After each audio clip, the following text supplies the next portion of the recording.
It all started 4 years back when we decided to submit a proposal to the European Union on making a documentary and a website on international development cooperation across the world.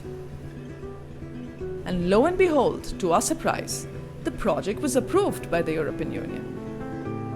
So now we had to implement all that we had promised to do in our proposal. And this task surely wasn't going to be an easy one.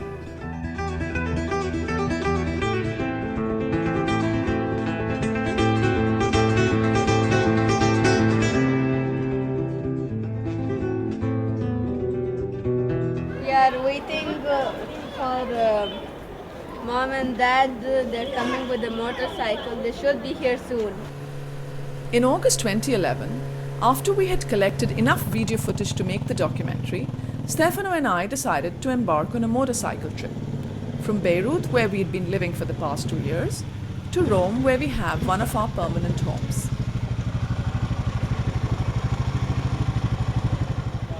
After 3 weeks, we left Beirut. We went for 4,000 kilometers. Lebanon, Syria, Turkey, Greece, Bulgaria, Macedonia, Albania, Italy. Now it's nice to be back in Rome. Sure.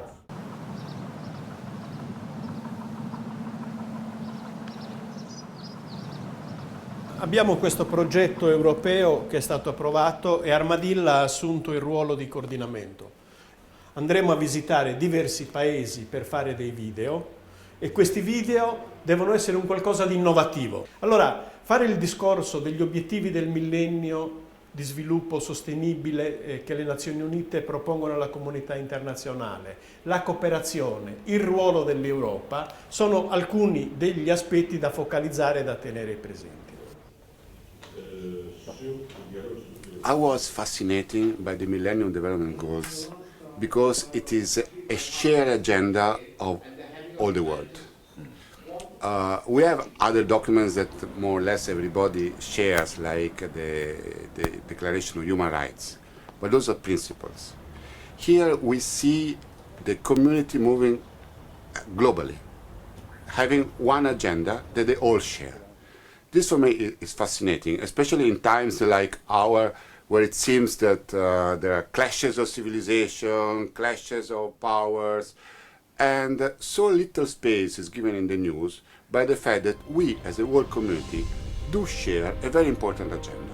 In September 2000, the United Nations Assembly unanimously adopted the UN Millennium Declaration. It was an 8-goal agenda that all 192 member states agreed to adopt. We, the humanity of the third millennium, have achieved that technological, economic and political progress from where we can no longer justify hunger and the exclusion of millions from basic health and education. In 2000, the international community acknowledged that it has a duty to recognize the fundamental rights of those who are being excluded from the benefits of progress. At the United Nations Assembly, all countries committed themselves to a work agenda that would tackle the most evident factors of poverty and injustice. They set 8 goals. They set 21 targets. They set timelines. They allocated funds. And in order to verify if they were being honest with their commitments, they set a number of indicators upon which they asked to be judged. And for the first time in world history, a concrete work agenda for the rights of the voiceless was universally agreed. In this documentary, we will observe projects on the ground and see what developing and developed nations are doing in order to contribute to the achievement of the MDGs. Dobbiamo evitare alcuni aspetti ormai stereotipizzati, quel taglio assistenziale di poverini da aiutare, e dobbiamo sentire i diversi punti di vista. What I like to see most in media are not reporters. I want to see the person that's there. A personal interview. I want that person to tell me what's going on. What we do normally is to sit back, read the paper, try and think a little and forget. Try to become comfortable with who we are, try to say that it's okay, there's nothing I can do actually, even though if I feel sympathetic. But there is, if we change that, there's just this change in mindset that's needed. The world has enough food for all, but millions of people still suffer from hunger. The Millennium Development Goal 1 aims at removing the factors responsible for poverty. Most developing countries have good rates of economic growth, but the gap between the rich and the poor is widening. The proportion of people living on less than $1 a day has decreased, but 925 million people still suffer from chronic hunger. 1 in every 5 children in the developing world is still underweight. In the world, 14% people still live on less than $1.25 a day. And there are countries like Liberia and Sierra Leone where high percentages of the population still live in misery.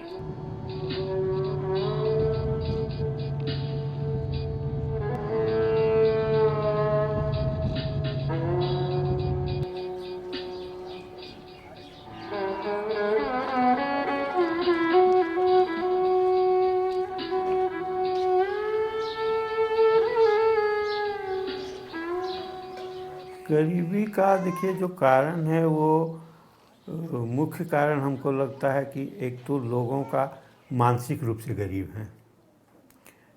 आप यहाँ के लोगों से पूछिए तो कहेगा हमारे पास 10 एकड़ ज़मीन है, लेकिन उसके यहाँ 2 महीने का खाने का इंतज़ाम नहीं है। तो उसके पास में जो संसाधन मौजूद है उसमें भी वो कुछ कर सकते हैं, इसके लिए उसको मानसिक रूप से तैयार करने की ज़रूरत है। Jharkhand is a state in North India. It is very rich in natural resources and very poor in terms of the quality of life of its people. Agriculture in Jharkhand could bring much more prosperity if people knew how to better utilize their resources. तो मुझे लगता है कि यदि हम ऐसी पीढ़ी से बिलोंग करते हैं जिनके पास रिसोर्सेज यूटिलाइज करने की क्षमता है और वो कुछ करके दिखा सकते हैं, तो we can do it.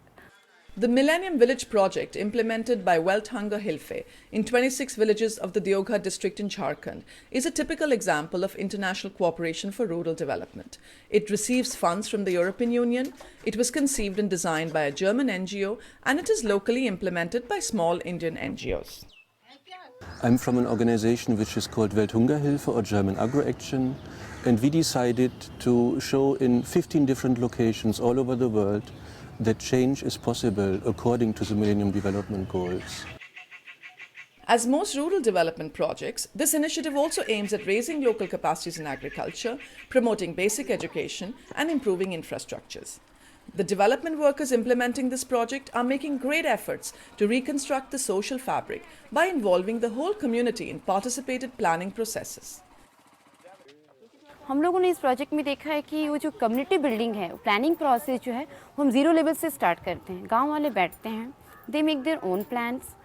उस प्लान को वो कोशिश करते हैं कि अपने लेवल से उसको सुधारें, कोशिश करते हैं कि यदि इरिगेशन की समस्या है तो उसको ठीक किया जाए, यदि हम खेती कर सकते हैं तो उसको कैसे बढ़ावा देते हैं। ये सारी चीज़ें उनके तरफ से आती हैं, यानी MDG को हम एड्रेस कर रहे हैं not from the United Nations point of view. या goals are there but we are trying to deal them from very bottom approach. उसके बाद हम लोगों ने, अगर आप जो अर्थ एक्टिविटीज़ की बात करें तो उसमें हम लोगों ने एक विलेज डेवलपमेंट कोर्स बनाने की कोशिश की है, जिसमें कि लोग वॉलंटरी कंट्रीब्यूट करते हैं जो भी उनको इनकम हो रहा है इस प्रोजेक्ट के द्वारा, अर्थ एक्टिविटीज़ एंड अदर्स के द्वारा, और वो एक विलेज फंड के रूप में हर एक विलेज में जमा हो रहा है। और वो फंड जो है वो लोग रोटेट करते हैं, यानी अगर उसको सीड्स खरीदते हैं तो उसके 1.5 टाइम्स 3 टाइम्स एक्स्ट्रा जमा करते हैं next time. What is unique in this project is the effort to bring macro policy perspectives of the Millennium Development Goals, or the MDGs, much closer to the village level. In fact, in order to restructure community ties and give people self-confidence, the same commitment to remove extreme poverty that generates cooperation at an international level is also required at the village level. When I look at local level in these small 26 hamlets, I see that there is progress. It gives me very hopeful. It is, how can I see that? Hope is a strange word, so to say, but change is possible. NGO हमारे यहाँ जब नए आए थे तो यहाँ की स्थिति बहुत नॉर्मल थी। लोग यहाँ के इस तरह की खेती नहीं कर पाते थे। ये आर्थिक दृष्टिकोण से यहाँ गरीबी था। हम लोगों को खाना दोनों टाइम का बढ़िया भोजन हम लोग नहीं कर पाते थे। लोग यहाँ के बाजार की तरफ दौड़ते थे, मिट्टी काटते थे तो कोई रिक्शा चलाते थे, माने चारों तरफ माने अपना दौड़ करके अपनी मेंटेनेंस भोजन का करते थे। लेकिन जब एनजीओ का यहाँ प्रादुर्भाव हो गया, वो जब आए, उन लोगों का जब आपस में हम लोगों का गप हुआ, तो उन लोगों ने इतना सहयोग मुझको ज़रूर दिया कि थोड़ा ज्ञान उन लोगों ने दिया। उस ज्ञान का उपयोग हम किए बढ़िया ढंग से, तो हमारी खाद्यान्न समस्या में सुधार हुई और उसी सुधार के कारण हमारा आर्थिक स्थिति सबल हो गया। और अब हम तीनों टाइम का भोजन करने के लिए किसी पर आश्रित नहीं है कि हमको रिक्शा चलाना होगा या हमको ड्राइवरी करना होगा या हमको विदेश जाना होगा। अपने आप में हम लोग अपने गांव में अपने मेहनत से, अपने बाजू के मेहनत से उपजा करके ये मेंटेनेंस हम लोग कर रहे हैं। इनकम के अलावा भी तो यदि हम कुछ अदर इम्पैक्ट देखते हैं तो बच्चों को पढ़ाना बहुत ये था, क्योंकि छोटे छोटे बच्चे जो उनके होते थे, महिलाएं रोड में काम करती हैं, कोई तालाब बांध बनाने के काम में एंगेज्ड हैं, तो कोई दूसरे के खेती में जाके काम करती हैं, तो छोटे छोटे बच्चों को अपने साथ लेके चली जाती थी। तो हमें लगा कि यहाँ पे यदि हम लोग बालवाड़ी चलाते हैं, प्री स्कूलिंग चलाते हैं, तो सुबह का टाइम जो है बच्चे हमारे साथ रह लेंगे। फिर एक टाइम को हम लोगों ने इस तरीके से मर्ज किया कि जो हमारा स्कूल ख़त्म हो तो आंगनवाड़ी का समय फिर शुरू हो जाए। Of course, after 4 years, it will not be the end of it. But we feel that once the program will be over after 4 years, that the communities and the leaders within the communities, they will be on a higher level of development, on which they cannot go back anymore. To give you an example, also, gender equality is a very touchy topic. But look at the participation of the women over there. Have a look at the self-help groups. Talk to them. Find out in how far their confidence has increased. These are not wonders, but these are real development steps by step, you know, in the hand of the people. But what we don't want, and what is really a challenge also, we don't like to have an isolated case, a kind of island where money is pumped in and then development take place. That will not work. You cannot buy development. Development will only work if people are really convinced and if ownership is there. ग्राम सभा के लोगों को ये समझ में जिस दिन आ जाए कि ये प्रोजेक्ट मेरा है, उस दिन आप किसी भी प्रोजेक्ट की सस्टेनेबिलिटी पर डाउट नहीं कर सकते हैं कि ये सस्टेन नहीं करेगा। मुझे अपॉर्चुनिटी मिला एनजीओ में काम करते हुए अपने फ्रीडम को यूज़ करके अपने जो सोच है उसको डेमोन्स्ट्रेट करने का, तो दैट्स व्हाई ये पैशन है मेरा। मैं नहीं करूँगी तो और कुछ नहीं कर पाऊँगी। Now, you may question what is the interest of the European Union. Why do they fund such kind of projects? And there is no vested interest, so to say. This is not political money to go to that side or to that side. This is really money which goes into the realization of the Millennium Development Goals. What started out as an effort to bring the MDG policy to the marginalized populations could well bounce back to the high-level policy centers as a lesson for global decision makers that need to learn to listen to one another and share a common purpose in our ever smaller global village. जब कोई लोग कहता है कि आपके संस्था के कारण आज हम भरपेट अनाज खाते हैं, हमारा बच्चा भी स्कूल जा रहा है, पढ़ रहा है बढ़िया से, अब हमको कोई दिक्कत नहीं है, उस पर हमको बहुत खुशी होती है।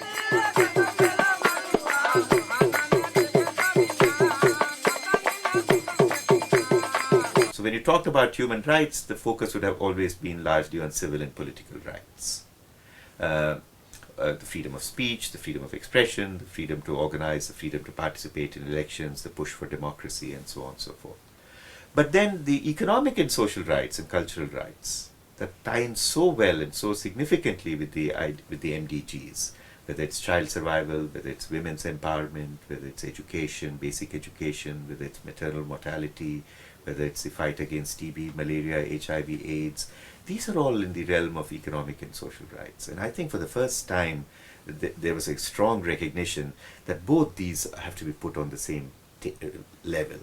So we believe that investing in aid, because it's an investment, it's not only charity, is one of the smartest investments we can do, because we have to help each other so that the whole world basically can grow, can be safer, can be more environmentally safer as well. So it's really, we all have an interest in that.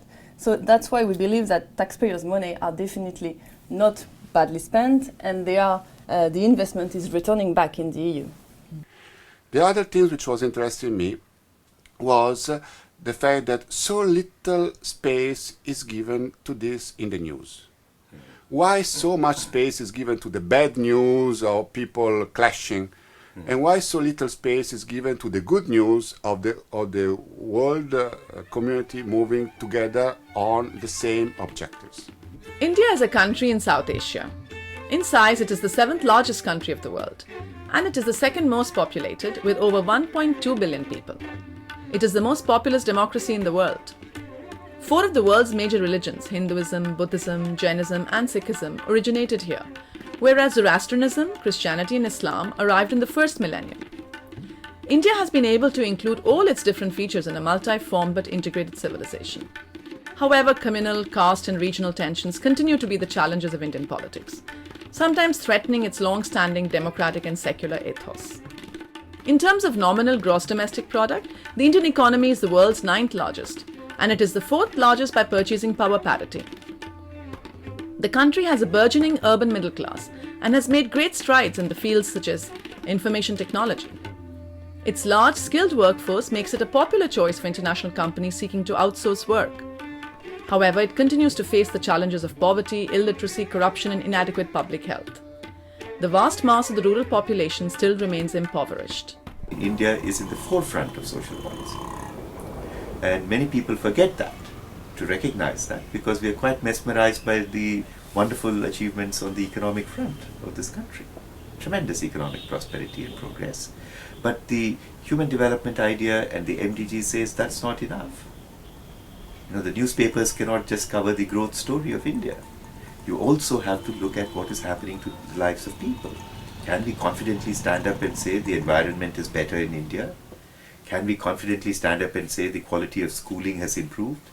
Can India confidently stand up and say that the access to drinking water is much better? Because progress in society has to be judged by these indicators of human development.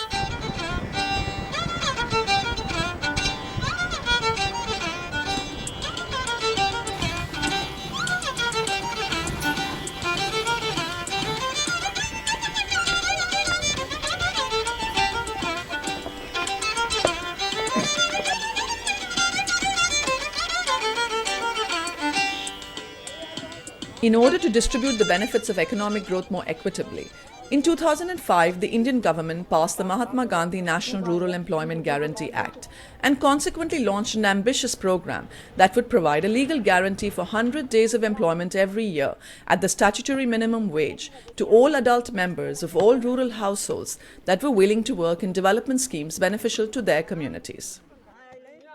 Employment Guarantee Act is an act that gives people a right to being employed on local public works within 15 days. If they apply for work and if they don't get employment, then they have to be given an unemployment allowance. It's a very progressive legislation, very unique actually, which was a bit of a political miracle. Our team visited a village near Varanasi, a town located in the northern Indian state of Uttar Pradesh.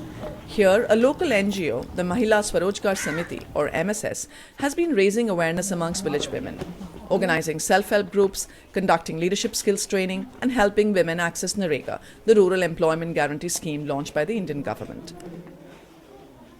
जैसा कि हमारे भारतीय संविधान ने निश्चित किया है कि नरेगा में महिलाओं की 33% भागीदारी होनी चाहिए और वो शायद जीता जागता उदाहरण आपको नमरखौना की ग्राम पंचायत में दिख रहा है। जैसा कि आप देख रहे हैं कि इसमें काम करने वाली महिलाओं की भागीदारी ज़्यादा है।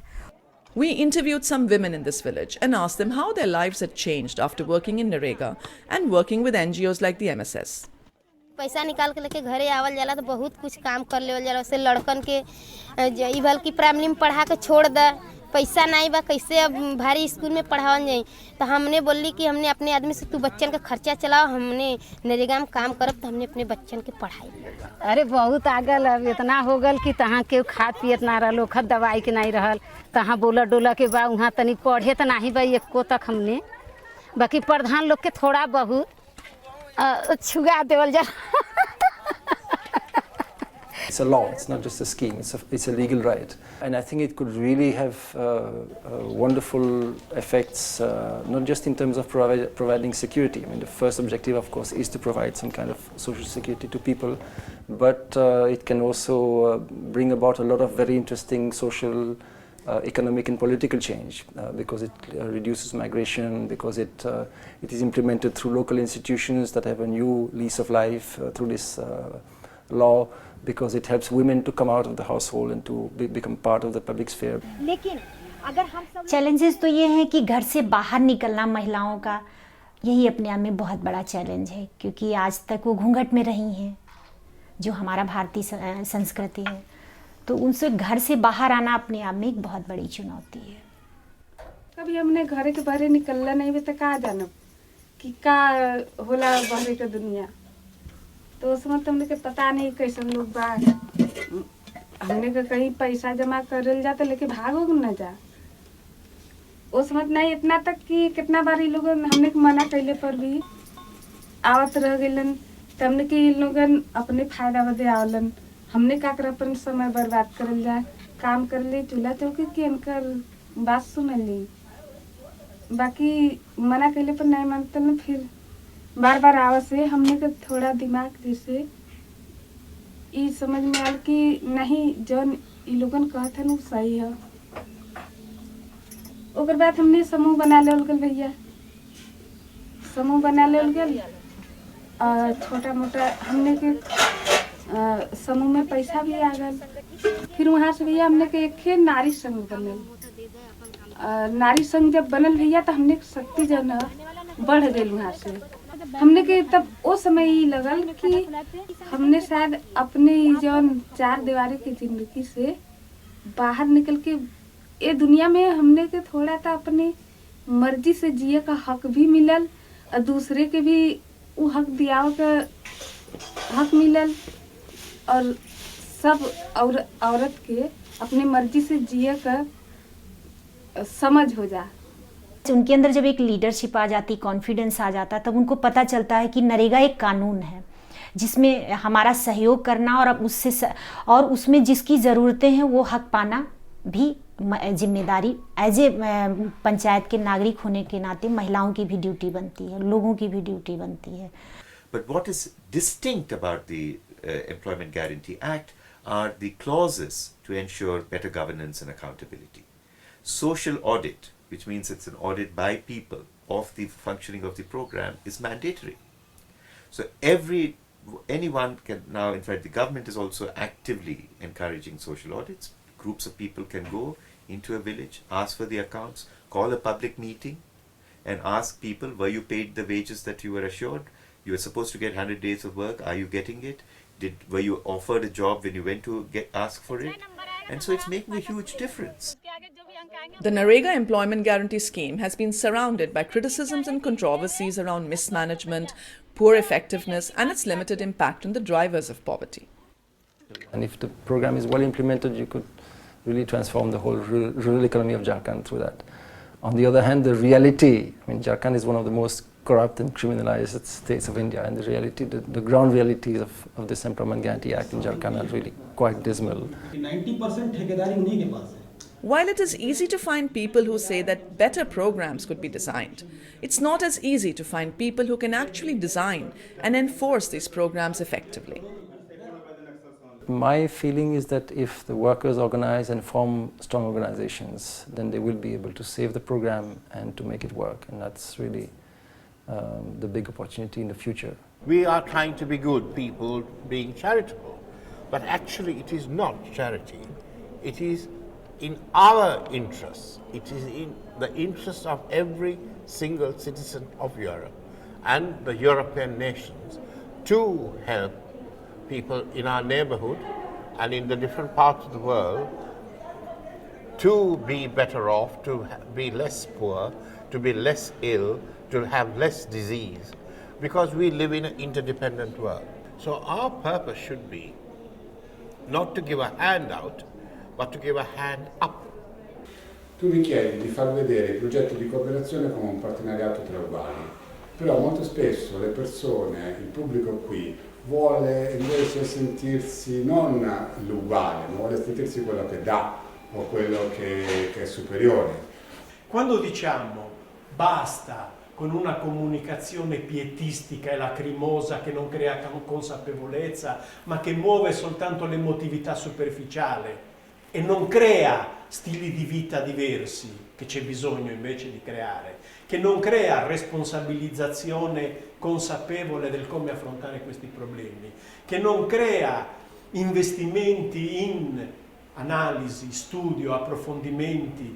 Dove è possibile fare questo? Nelle televisioni, nei giornali, nelle scuole, nelle università, nei luoghi della politica dove questi problemi devono essere affrontati in un modo nuovo.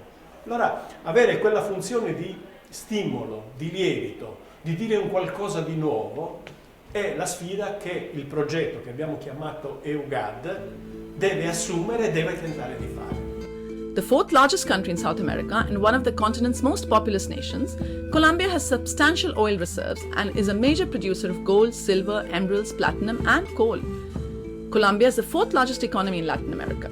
However, the country's income and wealth are unevenly distributed. Colombia was the first constitutional government in South America, and the liberal and conservative parties, founded in 1848 and 1849 respectively, are two of the oldest surviving political parties in the Americas. Colombia has been ravaged by decades-long violent conflict involving outlawed armed groups, drug cartels, and gross violations of human rights. Although since 2002, the country has made some progress towards improving security. Colombia is very ethnically diverse, with interaction between descendants of the original native inhabitants, the Spanish colonialists, Africans brought as slaves, and immigrants from Europe and the Middle East. Its territory was originally inhabited by indigenous people, including the Muscan Tairona. The Spanish arrived in 1499 and initiated a period of conquest and colonization. The Colombian society is a highly stratified society, and the traditionally rich families of Spanish descent have benefited from this wealth to a far greater degree than the majority of the mixed-race population. With few avenues for social mobility, this provided a natural constituency for left-wing insurgents. A vast percentage of its population is poor and socially marginalized. Yet there is a sense in Colombian society of the need to guarantee the rights of all its citizens to food security, health, and education. Vida, cielo, tiempo de sanar. Vida, siento misión ancestral.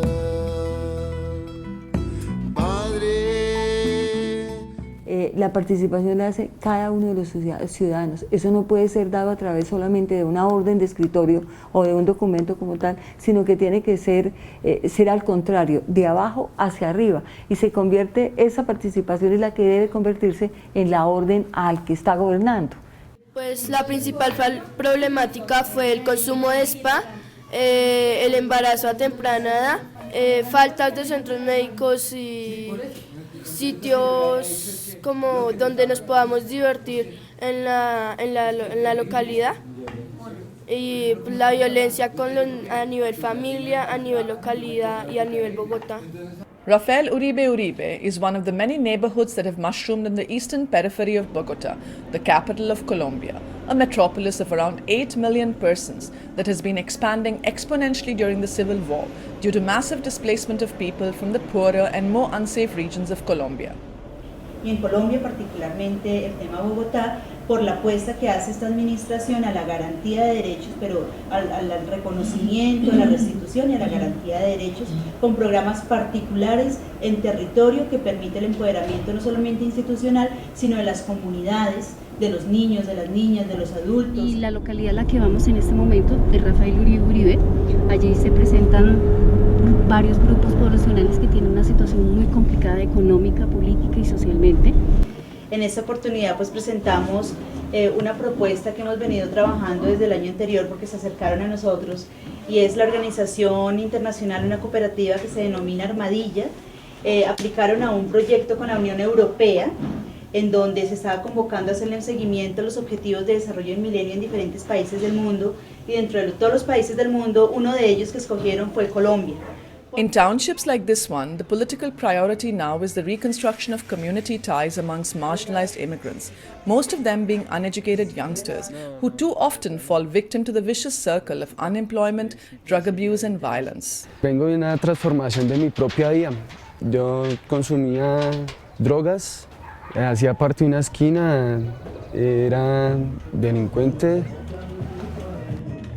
Tenía malos hábitos en la casa, en la calle, y realmente no era yo el único, sino también muchos parceros que lo viven a diario también, que tienen muchos problemas, circunstancias, y estos barrios por lo regular siempre son territorios baldíos por personas que no tienen economía, sino que se agrupan en estos pequeños terrenos, por eso es que se genera tanta delincuencia.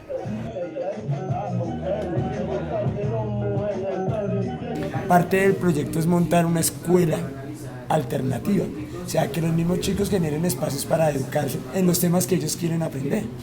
Problemas de violencia, problemas de actualidad de los jóvenes. La próxima vuelta, juega ruleta, se sienta en la mesa, la policía indaga la mesa. Se está perdiendo mucho los jóvenes porque en los tiempos libres se la pasan en la calle o con los amigos por ir metiendo vicio, entonces no tienen en qué emplear su tiempo libre, y eso es para que ellos empleen su tiempo libre haciendo otras actividades que se les puede ofrecer a la comunidad. Las épocas cambian y estamos es para proponer cosas nuevas, un cambio diferente. Muere en el asilo, fui testigo, reza, qué pena, y en la cabeza. Y nos encontramos con la necesidad de, primero, formarnos en una integralidad. Y segundo, eso que logramos comprender y aprender, ponerlo de nuevo al servicio de nuestros pares, de la misma gente que está viviendo como nosotros.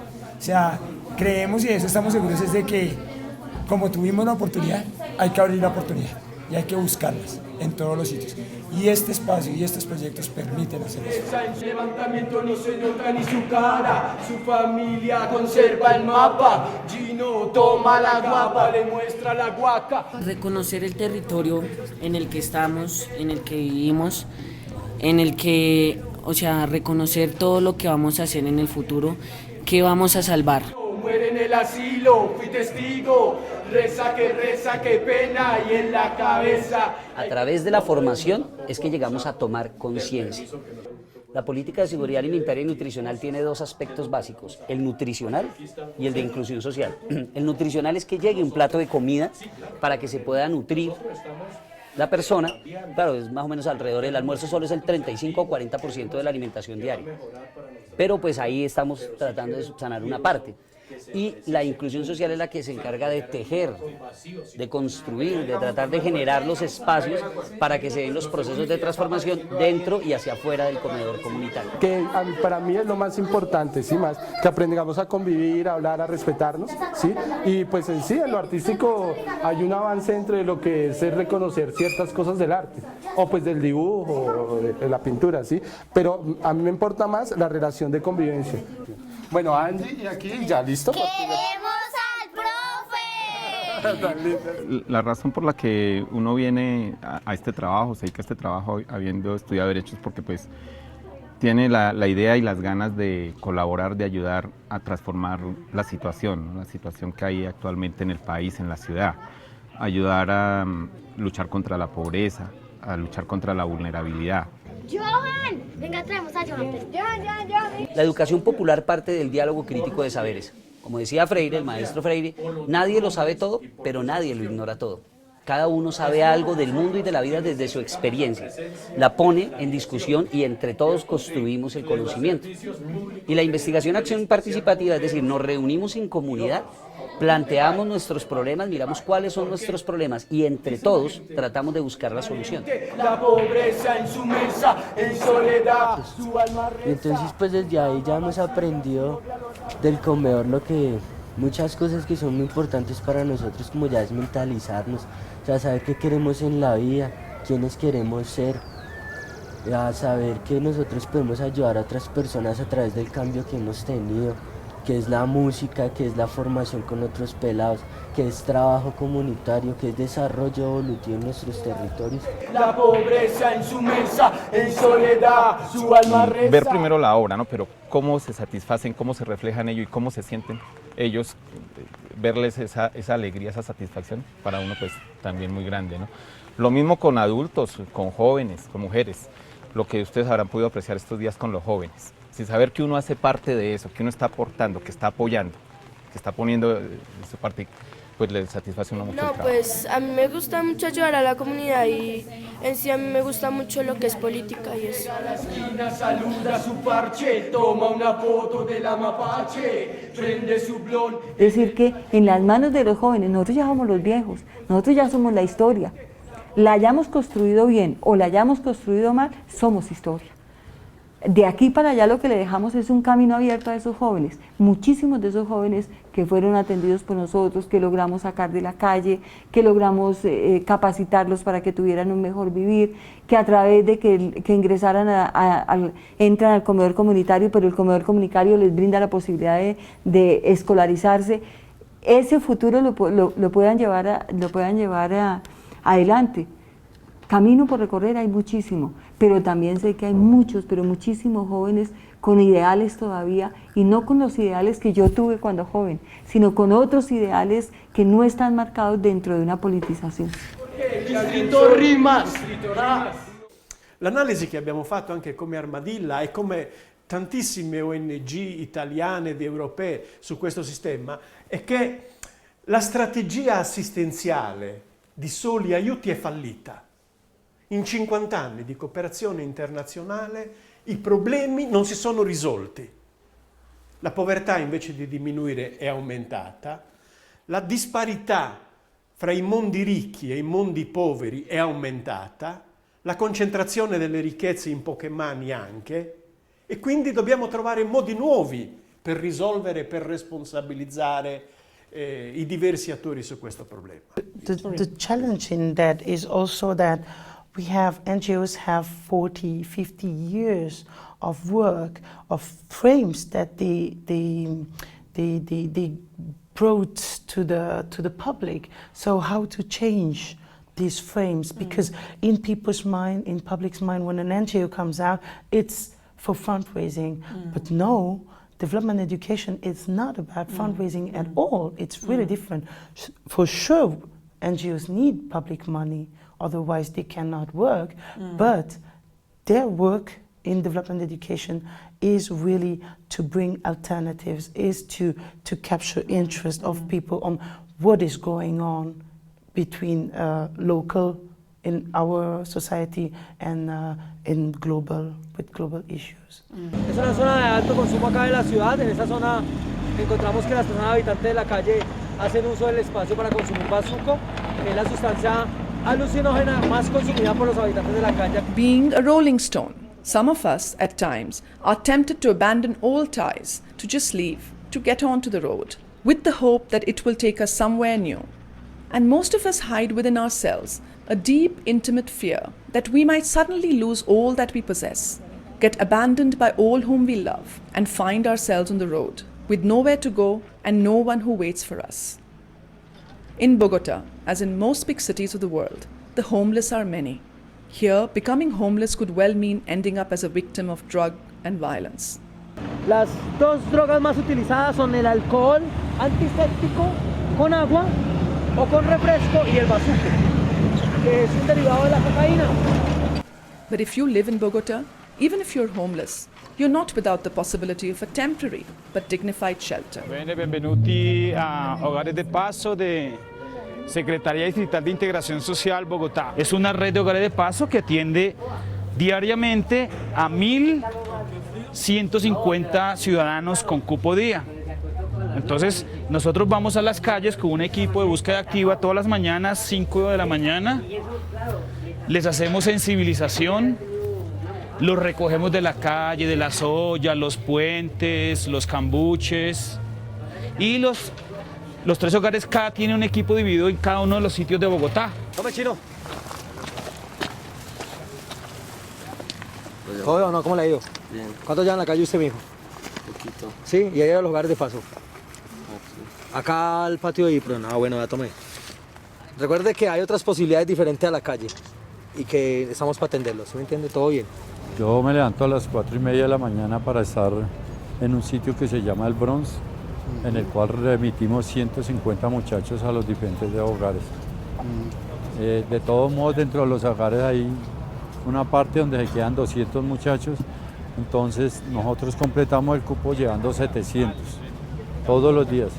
Voy a los caños, voy a las diferentes ollas de Bogotá a rescatar a los muchachos, a sacarlos adelante. Pero cuando uno está hablando de inversión social, cuando uno habla de la inversión social, no está hablando solamente en pesos o en moneda. Estamos hablando de que la inversión social tiene que ver con los seres humanos que tiene la ciudad, que esa inversión social se hace a través de esas mismas personas. El habitante de calle de por sí es una persona con problemas de farmacodependencia, con problemas de agresividad, de resentimiento social. Yo fui jíbaro 12 años en el Cartucho, estuve en Medellín en el Poblado 6 años, estuve trabajando vendiendo sustancias psicoactivas con los muchachos, por eso sé cuál es el dolor que sienten ellos, la preocupación que sienten ellos y todo el tiempo de consumo. Una vez dentro del hogar se les ofrece todos los servicios de alimentación, se les lavan las prendas porque la idea es restituir derechos, que si salen del hogar vayan un poco limpios, aseados, afeitados. What you wouldn't get here is pity, because to stay here is your legal right, and as the workers constantly repeat, hospitality is not a gift, it is your entitlement. O si no, también lo llevamos dentro del hogar para un programa que tenemos de precomunidad terapéutica, que es un enfoque de reducción del daño. ¡Jairo! Es que quieren ver a un callejero. Ah, pero... Ya viene el profe, para que toquen como él, hermano. Espera, ¿cuántos minutos? Llegan a otro piso. El proyecto que como debe ser, digamos, transcrito a un documento, pero también de las vivencias de hombres y mujeres que han vivido la pobreza, que han vivido las angustias, la mujer que fue prostituta, porque en esta entidad hay muchas mujeres que fueron prostitutas y hoy son funcionarias nuestras y hoy algunas de ellas son abogadas, el exhabitante de calle que hoy es el que nos ayuda pues a desintoxicar y a rehabilitar a su compañero que está en la calle, los niños que fueron abandonados por sus padres, que los criamos nosotros en hogares de protección y hoy son funcionarios nuestros. Todos ellos ayudan a construir esa política, entonces está impregnada de la experiencia humana, que esa no se consigue tan fácilmente. ¿Cómo se llama, Jorge? Dentro de los servicios que tiene el hogar, tiene una atención diferenciada a población LGBT, que es toda la población pues trans, habitante de calle, lesbiana, gays, intersexual, transformista. Cuando mi Dios me dio la oportunidad de volver a vivir, tomé la decisión de comenzar a ayudar a los muchachos. Yo me reeduqué en La Luz, en el Poblado, en Medellín. Hice un proceso de 36 meses interno en la calle y dentro de un hogar sin salir a la calle en un día. Y cuando salí de allá empecé a salvar vidas. Hasta el momento he salvado 1.800 vidas en 14 años. Ya fra 10 minutos tenemos ONG vinculadas para lo que es capacitación, oportunidad de generación de ingresos, donde ellos a través de su trabajo ganan algo de dinero y puedan después como incluirse económicamente. By interacting with others of the center, the homeless sometimes return to use their abandoned skills, find new companions, and re-establish new homes.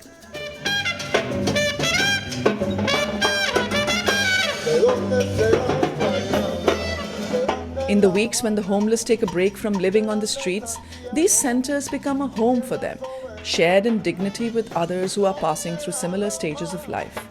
Being treated as one who is entitled to rights makes a huge difference in regaining self-confidence.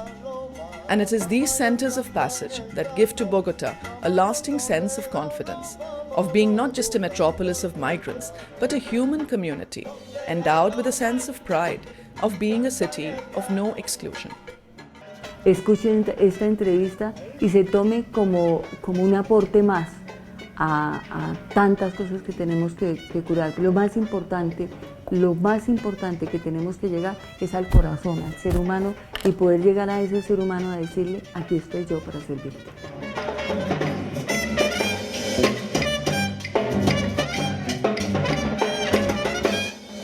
Yo quiero saber de dónde son los